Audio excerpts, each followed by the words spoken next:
Hello friends and dear students, आज हम geography class 12th के प्रैक्टिकल से संबंधित कुछ इंपॉर्टेंट प्रश्न उत्तर देखेंगे जो प्रैक्टिकल एग्जाम में पूछे जाएंगे। ये सभी प्रश्न सीबीएसई सिलेबस के अनुसार दिए गए हैं। तो आइए शुरू करते हैं और देखते हैं आज के इम्पोर्टेंट और उपयोगी प्रश्न उत्तर। तो इम्पोर्टेंट प्रश्न हैं जो इस तरह से हैं कि राष्ट्रीय और अंतर्राष्ट्रीय अभिकरणों की चर्चा कीजिए, जहाँ से द्वितीयक आंकड़े एकत्रित किए जा सकते हैं। सम्मान रेखा मानचित्र क्या है? एक क्षेपक को किस प्रकार कार्यान्वित किया जाता है? उपरसाई यानी ओवरले विश्लेषण क्या है? भौगोलिक सूचना तंत्र से संबंधित कार्यों को क्रमबद्ध रूप से में किस प्रकार किया जाता है? स्थानिक सूचना प्रौद्योगिकी क्या है? और माध्य माध्यिका और बहुलक को परिभाषित कीजिए तथा बहुलक के उपयोग के क्या लाभ हैं स्पष्ट कीजिए। इनको हम विस्तार से देख लेते हैं प्रश्न वाइज।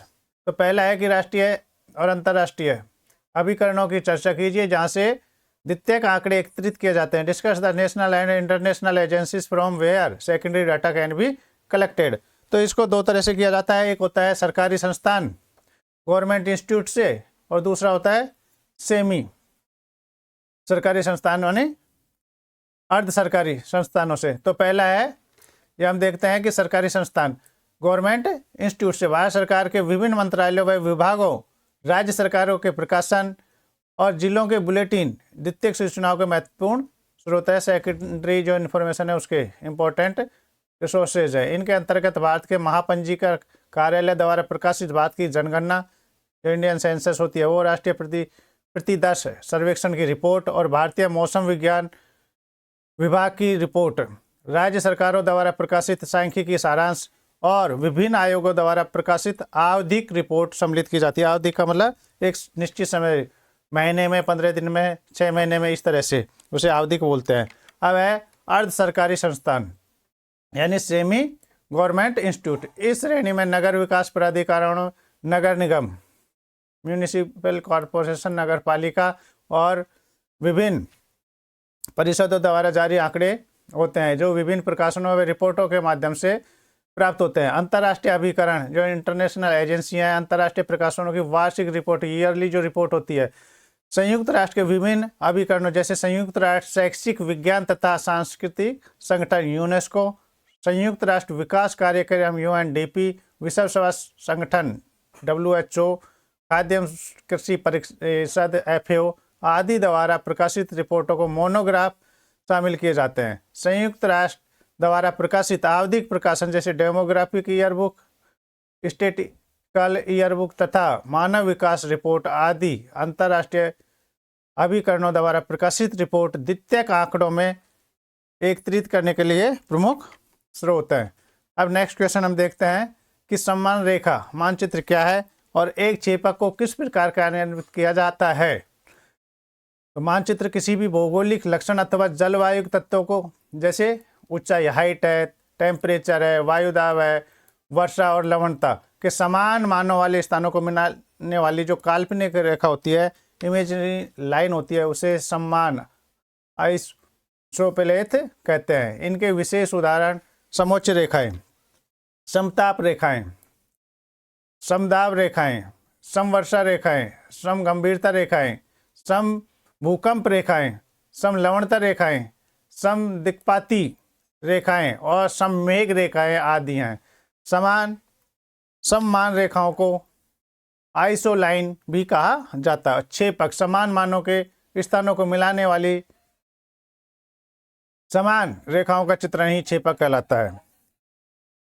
क्षेपक का उपयोग दो स्थानों के प्रेक्षित मानों के बीच मध्यमान प्राप्त करने के लिए किया जाता है। क्षेपित ज्ञान करने की जो विधि है उसे किस तरह से ज्ञात करते हैं? तो यह सम्मान रेखा का बिंदु, तो दो बिंदुओं के बीच की दूरी सेंटीमीटर में, उसे डिवाइड कर दे दो स्थानों के मानों के बीच अंतर, और उसे जो मल्टीप्लाई कर देते हैं जो भी अंतराल होता है उससे। अब अगला प्रश्न है कि निम्नलिखित आंकड़ों को वृत्त आरेख की सहायता से प्रदर्शित कीजिए। यहाँ आपको कुछ डाटा दिए जाएंगे, टेबल दी जाएगी। इसमें जैसे यहाँ दिया गया है कुछ कुल बोया गया क्षेत्र है, वन कृषि के लिए पर्याप्त प्रति भूमि चारागाह और कृषि योग्य बंजर भूमि, और यहाँ संदेह दिया जाएगा कितने कितने हैं उसके बीच में। तो इस तरह का डाटा होगा और उसके आधार पर उसकी रीडिंग करके आपको क्या बनाना है, उसके वृत्त आरेख बनाना है। तो वृत्त रेखा है जो इस तरह से आप बना सकते हैं। कुल बोया गया क्षेत्र कितना है, यहाँ आप इंडिकेशन सिंबल के द्वारा दिखा सकते हो। तो ये डाटा है 1950 से 51 का, ठीक है ना। ये 1950 से 51 वाला है और ये 1908 से 2001 के बीच का डाटा है। तो यहाँ पर ये वाला जो एरिया है ये कुल बोया गया क्षेत्र है, जो ये है ये कृषि योग्य बेकार भूमि, ये वाला जो है इस तरह से है, ठीक है ना। ये वाला है ये प्रति भूमि है, ये कृषि के लिए अपर्याप्त भूमि है, जो ये वाला है ये इस तरह से दोनों में अलग अलग दिखाया गया है। ये 1950 से 51 है और ये 98 से ये। तो कुल बोया गया क्षेत्र ये आ गया, ये वाला कुल बोया गया क्षेत्र हो गया। कृषि योग्य बेकार पड़ी भूमि जो है वो ये है 14% या 8% है, ठीक है ना। चारागाह और पेड़ ये वाला ये 9% है, ये 5% है। प्रति भूमि जो है वो यहाँ पर है 10% और यहाँ पर है 8%। कृषि योग के लिए अपर्याप्त भूमि और 1 ये 1 है, ठीक है ना। तो इस तरह से आप इसको बना सकते हैं। अगला प्रश्न है कि उपरिसाई विश्लेषण अधिचित्रण या इसे अधिचित्रण विश्लेषण भी कहते हैं, तो ये क्या है।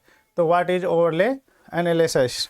तो अधिचित्रण या उपरिसाई विश्लेषण को क्या बोलते हैं, अधिचित्र विश्लेषण को उपरिसाई विश्लेषण के नाम से भी जाना जाता है। दोनों एक ही है, जो आता है तो आपको कंफ्यूज नहीं होना है, एक ही बात है। ओवरले भौगोलिक सूचना तंत्र का प्रमाण चिन्ह अधिचित्र प्रचालन है। इस विधि का प्रयोग करके मानचित्रों के बहुगुणी स्तरों को समझने का एक महत्वपूर्ण विश्लेषण किया जाता है की क्रिया है। इसमें 2 अथवा अधिक विषयक स्तरों का अधिचित्रण करके नया मानचित्र स्तर प्राप्त किया जा सकता है। इसका प्रयोग समय के 2 विभिन्न काल, 2 जो टाइम पीरियड है उसके बीच में भूमि उपयोग में परिवर्तन के अध्ययन और भूमि के रूपांतरण का विश्लेषण है। यहाँ आपको ये मानचित्र है, जैसे ये सड़क मानचित्र है, ये रेल मानचित्र, ये परिवहन मानचित्र है, इस तरह से, ठीक है।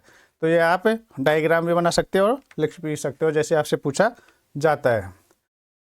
अगला क्वेश्चन है कि भौगोलिक सूचना तंत्र GIS से संबंधित कार्यों को क्रमबद्ध रूप में किस प्रकार किया जाता है। How are the task related to geographical information system GIS performed sequentially. तो इसका है कि भौगोलिक सूचना तंत्र से संबंधित क्रिया को क्रमबद्ध रूप से तैयार करना होता है। जैसे स्थानिक आंकड़ा निवेश है, इसमें आंकड़ा आपूर्तिदाता के आंकिक आंकड़ा समुच्चय का प्रग्रहण करके जो विभिन्न स्रोतों से प्राप्त होते हैं उनकी जांच की जाती है कि आंकड़े अपने अनुप्रयोग के साथ संगत है यानी सही है या नहीं है अथवा नहीं। ऐसा यदि नहीं है तो उन्हें संगत बनाने की जो प्रोसेस है उससे गुजरना पड़ता है। दूसरा है गुणन्यास में प्रविष्टि, गुणन्यास की प्रविष्टि। इसमें प्रकाशित रिकॉर्ड, सरकारी जनगणनाओं, प्राथमिक सर्वेक्षणों अथवा स्प्रेडशीटों जैसे स्रोतों को से उपार्जित गुणन्यास को GIS भौगोलिक सूचना तंत्र में सूचना आधार में या तो हस्तेन अथवा मानक स्थानांतरण फॉर्मेट का प्रयोग करते हुए आंकड़ों को प्राप्त करके निवेश किया जाता है। तो ये हो गया आपका GIS से रिलेटेड। दूसरा है कि आंकड़ों का सत्यापन तथा संपादन। इसमें आंकड़ों की शुद्धता को प्योरिटी जो है उसको सुनिश्चित करने की हेतु त्रुटियों की पहचान करना तथा उसमें आवश्यक संशोधन जो अमेंडमेंट है, जो बदलाव है के लिए भौगोलिक सूचना तंत्र में प्रकृत आंकड़ों को सत्यापन की आवश्यकता होती है। स्थानिक सूचना और गुणन्यास के प्रकरण के दौरान उन उत्पन्न जो त्रुटि होती है, गलती होती है, उसको इस तरह वर्गीकृत किया जा सकता है, बांटा जा सकता है। कैसे कि पहला है कि आंकड़े स्थानीय आंकड़े हैं वो अपूर्ण है, दोहरे तो नहीं है, रिपीट तो नहीं हो रहे हैं। स्थानीय आंकड़े गलत मापनी पर तो नहीं है, मतलब जो स्केल है वो गलत तो नहीं लिया गया है। स्थानीय आंकड़े विरूपित तो नहीं है, मतलब गलत तो नहीं है। तो इसके बाद में चौथा स्थानिक और गुणन्यास आंकड़ों की संलग्नता। तो इसमें आंकड़े एक दूसरे के से सुमेलित होने चाहिए। और पांचवा स्थानिक विश्लेषण, सेप्टियल एनालिसिस। स्थानीय विश्लेषण में कई विधियाँ होती है, जैसे अधिचित्रण विश्लेषण जिसे ओवरले कहते हैं, ब्रेफर विश्लेषण, परिपात जल विश्लेषण, आंकिक भूभाग मॉडल। भौगोलिक सूचना तंत्र में विश्लेषण के लिए सभी विधियों का प्रयोग में लाई जाती हैं। कौन सी विधि कहाँ उपयुक्त होगी यह निश्चित करके ही इसका उपयोग करना चाहिए। अब नेक्स्ट देखते हैं। कि स्थानिक सूचना प्रौद्योगिकी क्या है, what is spatial information technology. तो अधिकांश आंकड़े जिनका हम आज प्रयोग करते हैं स्थानिक घटक से संबंधित होते हैं, जैसे किसी नगर पालिका या नगर निगम का पता लगाना अथवा कृषि जोत की सीमाएं आदि। इस प्रकार स्थानिक सूचना प्रौद्योगिकी का संबंध स्थानिक सूचना के संग्रहण, उसका भंडारण, प्रदर्शन, प्रबंधन, मैनेजमेंट और विश्लेषण में प्रौद्योगिकी निवेश में प्रयोग किया जाता है, उससे होता है। यह संवेदनशील वैश्विक स्थिति निर्धारण तंत्र यानी जीपीएस, भौगोलिक सूचना तंत्र जीआईएस और आंकिक मानचित्र कला और सूचनाधार प्रबंध प्रणालियों का एक मिश्रण है। अगला प्रश्न है कि माध्यिका और बहुलक को परिभाषित कीजिए तथा बहुलक के उपयोग के क्या लाभ हैं, स्पष्ट कीजिए। इस वीडियो में सभी प्रश्न आपके सीबीएसई सिलेबस के अनुसार लिए गए हैं, जो आपके 4 चैप्टर में से पूछे जाएंगे। पहला चैप्टर है डाटा इट्स सोर्स एंड कॉम्प्लीसेशन, आंकड़े स्रोत और संकलन, इसमें से 6 नंबर के प्रश्न पूछे जाएंगे। दूसरा है आंकड़ों का प्रक्रमण, डाटा प्रोसेसिंग, इसमें से भी 6 नंबर के क्वेश्चन आएंगे।